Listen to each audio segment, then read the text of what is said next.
बनारस के लंका एरिया के आसपास पुलिस कंट्रोल रूम में कॉल आता है कि एक घर का दरवाज़ा लगातार 7 दिनों से बंद है और वो खुल नहीं रहा है। हम लगातार कोशिश कर रहे हैं मगर सामने से कोई दरवाज़ा खोल नहीं रहा है। इतना सुनते ही मौके पर वहाँ कंट्रोल रूम की पुलिस आती है। वो भी लगातार कोशिश करते हैं, करीबन 1 से डेढ़ घंटे तक वो कोशिश करते हैं मगर वो दरवाज़ा नहीं खुलता। फिर वो लोग पुलिस थाने जाकर वहाँ के एसएचओ से बात करते हैं और वहाँ एक टीम आती है जो वो भी लगातार बातों से प्रयास करती है कि आप दरवाज़ा खोलिए, क्या दिक्कत है? आप लोग कई दिनों से दरवाज़ा नहीं खोले हैं पड़ोसियों के हिसाब से। मगर वहाँ से बातें हो रही थी कि हम नहीं खोल सकते, बट दरवाज़ा खोलने को कोई वो लड़कियाँ रेडी नहीं थी। इसके बाद पुलिस के पास कोई चारा नहीं रहता और उन्हें मजबूरन दरवाज़ा तोड़ना पड़ता है। और जब लगातार वो एक के बाद एक दरवाज़ा तोड़ के घर के अंदर उनके कमरे में पहुँचते हैं, तो वो मंज़र देखकर सारे लोग चौंक जाते हैं कि ऐसा कैसे हो सकता है और इस बात की भनक इतने दिन से किसी को क्यों नहीं लगी। नमस्कार, मेरा नाम आयशा मेमन थापा है। आज हम बात करने जा रहे हैं उत्तर प्रदेश के एक शहर बनारस से लगा हुआ एक एरिया है लंका, वहाँ की ये कहानी है। ये कहानी शुरू होती है करीबन 29 नवंबर की ये घटना है और उससे 7 दिन पहले करीबन उनके परिवार के 2 लोग उनसे मिलने आते हैं। उसमें से एक उस महिला की जो उस घर की मुखिया थी, उसकी बहन होती है और एक उसके जीजाजी धर्मेंद्र और उपासना। वो लोग जब घर आते हैं उनसे मिलने, उनको दरवाज़ा खटखटाते हैं तो बहुत देर तक तो उधर से कोई रिस्पॉन्स नहीं आता, मगर कुछ देर बाद उधर से आवाज़ आती है कि आप अंदर नहीं आ सकते, माँ की तबीयत ठीक नहीं है और डॉक्टर ने दरवाज़ा खोलने और किसी से भी मिलने से साफ मना किया है। ये बात उन्हें थोड़ी अजीब लगती है। वो लोग लगातार प्रयास करते हैं, उन्हें समझाते हैं कि हमें अंदर आने दीजिए, हम बात करेंगे, मैं अपनी बहन से मिलना चाहती हूँ, मगर वो लड़कियाँ दरवाज़ा खोलने को रेडी नहीं थी। उसके बाद वो लोग पड़ोसी के पास जाते हैं तो पड़ोसी उन्हें कहते हैं कि आप हमारे घर आइए, बैठिए। वो लोग कई दिनों से दरवाज़ा खोलते भी नहीं है, बहुत कम बाहर आते हैं और जितना ज़रूरी होता है उतना ही दिखते हैं, बाकी हमेशा वो तीनों अंदर ही रहते हैं। इस बहुत देर प्रयास करने के बाद जब वो लोग नहीं खोलते हैं तो पड़ोसी ही उनके साथ बातचीत करने के बाद वो लोग चले जाते हैं अपने घर मिर्ज़ापुर वापस। मगर जाने से पहले जो धर्मेंद्र होते हैं, उनके मौसा जी, वो अपना मोबाइल नंबर पड़ोसी को देकर जाते हैं कि कभी दोबारा कोई ज़रूरत पड़ी, क्योंकि ये लोग तो रिस्पॉन्स दे नहीं रहे हैं, आप हमें एक कॉल कर दीजिएगा, हम आ जाएँगे। ये सब होने के बाद वो लोग वहाँ से चले जाते हैं।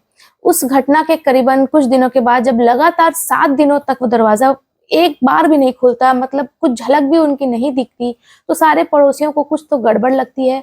तो वो लोग को वो धर्मेंद्र याद आता है और वो लोग उसे कॉल करते हैं कि आपके रिलेटिव्स अब बहुत ज़्यादा दिन हो गए हैं, वो लोग दिख भी नहीं रहे हैं, आप प्लीज़ आ जाइए। और धर्मेंद्र जो होता है वो वहाँ के कंट्रोल रूम में फ़ोन करता है और वहाँ की पुलिस वहाँ पहुँचती है।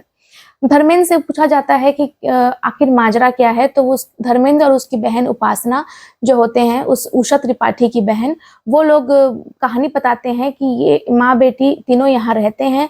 मेरी बहन की तबीयत कुछ ठीक नहीं चल रही है, मगर बहुत दिन हो गए मैं उनसे मिल नहीं पाई। मैं एक बार आई थी, कोशिश भी किया था, मगर ये लोग दरवाज़ा खोलते नहीं हैं।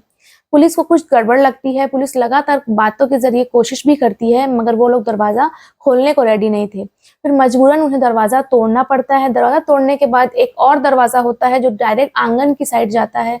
वो लोग वहाँ से भी रिक्वेस्ट करते हैं कि अब हम यहाँ तक आ गए हैं, आप खोल दीजिए, मगर वहाँ से लगातार मना हो रहा था और रोने-धोने की आवाज़ें आ रही थी कि आप लोग यहाँ से चले जाइए, हमारी माँ जाग जाएगी, वो बीमार है।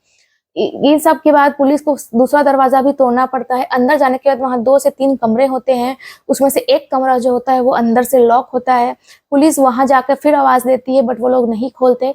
तो पुलिस उस दरवाज़े को तोड़ने के बाद जब अंदर जाती है तो वहाँ पर बिस्तर पर उनकी माँ का कंकाल पड़ा होता है, जिसको वो लोग ब्लैंकेट से ढककर उसके साथ में सो रहे थे और रोने लगते हैं पुलिस को देखकर कि आप लोग यहाँ से चले जाइए, माँ आराम कर रही है। जब कंबल हटाया जाता है तो वहाँ पर एक कंकाल होता है।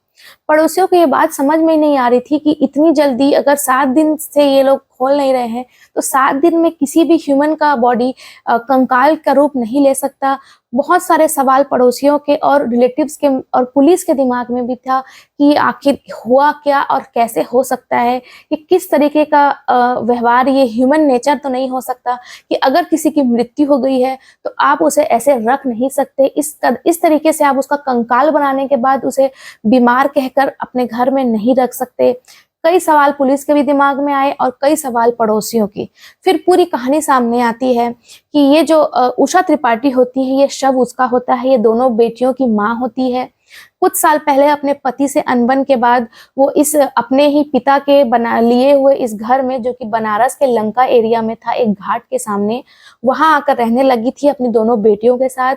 उसने अपने घर को चलाने के लिए एक छोटी सी कॉस्मेटिक की दुकान खोली थी, मगर उस कई सालों से उसकी तबीयत ठीक नहीं चल रही थी, तो धीरे धीरे वो दुकान बंद होने की नौबत में आ जाती है। उसने अपनी बेटियों को, बड़ी बेटी को एमकॉम पढ़ाया था, छोटी बेटी की पढ़ाई बीच में ही हालातों की वजह से रुक गई।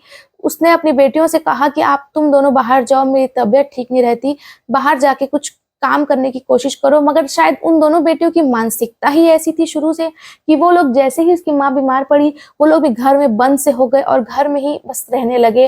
धीरे धीरे उनकी जमा पूंजी खत्म होने लगी, वो लोगों से उधार या इधर उधर से जमा करके वो लोग अपना घर चला रहे थे। और जब उन दोनों बेटियों ने अपना स्टोरी बताया कि उसकी माँ की मौत कब हुई, तो लोग हैरान रह गए, क्योंकि ये जो वाकया है, ये 29 नवंबर 2023 की मैं बात कर रही हूँ। और उन दोनों बेटियों ने बताया कि उनकी माँ की मौत 8 दिसंबर 2022 को हो चुकी है, तकरीबन 1 साल पहले।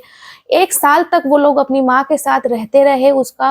उन्होंने बताया कि हम शुरू में हमने सोचा कि हम बता देंगे तो हमारी माँ को ये लोग ले जाएंगे, एक तरीके का अटैचमेंट था। बट कुछ दिनों के बाद ये अटैचमेंट धीरे धीरे पागलपने का रूप लेता गया। वो लोग, वहां सामने ही गंगा बहती है, तो वो लोग लगातार उसे गंगा का पानी लाके साफ किया करते थे। बट कुछ समय के बाद लाश सड़ने लगी, उसमें कीड़े लगने लगे, तो वो लोग लगातार अगरबत्ती, धूप और उन कीड़ों को उठा उठा कर पैक कर कर फेंक दिया करते थे, कमरे को बंद।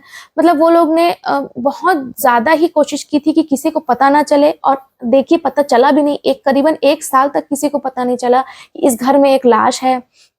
वो लोग खाना, जब उनको दुर्गंध से प्रॉब्लम होने लगी, तो वो लोग बाहर के लोगों के लिए अगरबत्ती और ये सब घर में जलाया करते थे। बट जब खुद को बदबू आने लगी, तो वो लोग छत में जाकर खाना बनाया और खाया करते थे। मगर उन्होंने तब भी किसी को बताया नहीं कि अब हमें इसका अंतिम संस्कार कर देना चाहिए। ऐसे ही वो लोग पूरी साल, लगभग 1 साल तक अपनी माँ को छुपा कर रखते हैं। थोड़े जितने जमा पूंजी थी उसी से अपना खर्चा चलाते हैं, किसी से उधार, कोई रिलेटिव्स उन्हें कभी ऑनलाइन पेमेंट कर दिया करते थे, कभी वो कुछ छोटे मोटे काम करके, इस तरीके से वो लोग अपना घर चला रहे थे और बस लगातार अपनी माँ के साथ उस घर में एक नॉर्मल लाइफ काट रहे थे।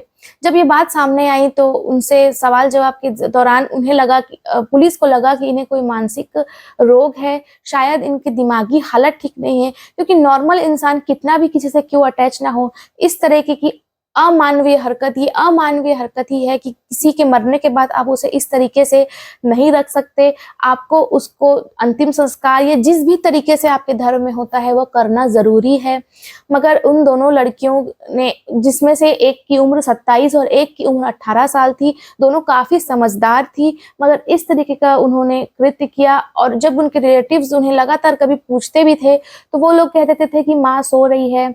उनकी माँ को ट्यूबरक्लोसिस हुआ था और इसके चलते उनकी मृत्यु हो गई थी। मगर इस बात को उन दोनों सिस्टर्स ने छुपा कर रखा।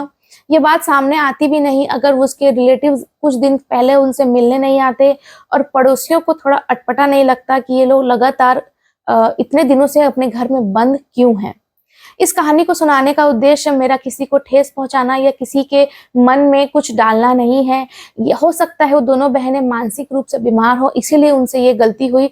लेकिन अगर वो लोग मानसिक रूप से बीमार नहीं थे, तो ये सरासर गलत है, ये जुर्म है, और हमें इस तरीके के जुर्म को बढ़ावा देना नहीं चाहिए।